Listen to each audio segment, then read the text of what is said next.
Hindi mo nakita yung damit ko na kinuha dun sa fitting room? Hindi. Ba't ka ba nervous ng ganyan? Baka naman may nagkamali ng dampot at kinuha ang damit mo. Hindi mo mapakali, Stacy. Malakas kutob ko pakiramdam ko may nagmamatsyag sa atin talaga eh. Lately, sunod-sunod nga ang kamalasan mo. Una, nawala mo yung kwintas.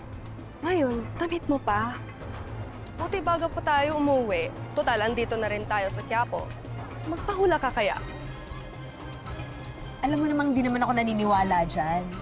Wala namang mawawala kung susubukan mo lang. Hindi nga ako naniniwala sa mga hula-hula na yan eh. Ano? Try mo. Tara! Hello po. Sa nakikita ko, mahal ka pa rin ng ex mo. At magkakabalikan kayo bago matapos ang taong ito. OMG, for real? Sinabi ko na nga ba eh. Ang tagal ko yan minamanifest sa universe. Ikaw, Iha, gusto mo magpahula? Ho? Ay, hindi ho. Sinamahan ko lang po yung kaibigan ko. Ay, yes po, magpapahula po siya. Ako ka na, dali. Ano ba, sabi ko nga sa'yo, hindi ako naniniwala dyan. Look mo. Ano lang naman? KG naman nito. Sige na. KG. Fine. Sige, pipigyan kita. Anong gusto mong malaman, Iha?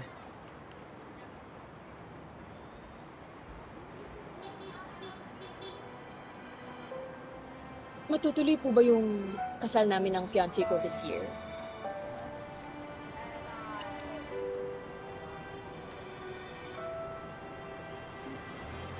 For of once. Yes! Matutuloy ang kasal niyo ng fiancé mo. Love it! The devil.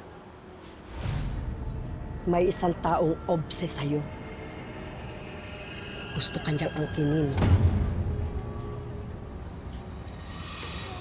Four of Swords. May darating na trahedya sa buhay mo bago ka ikasal. At ang taong ito ang magdadala ng kapahamakan sa'yo. Mag-ingat ka.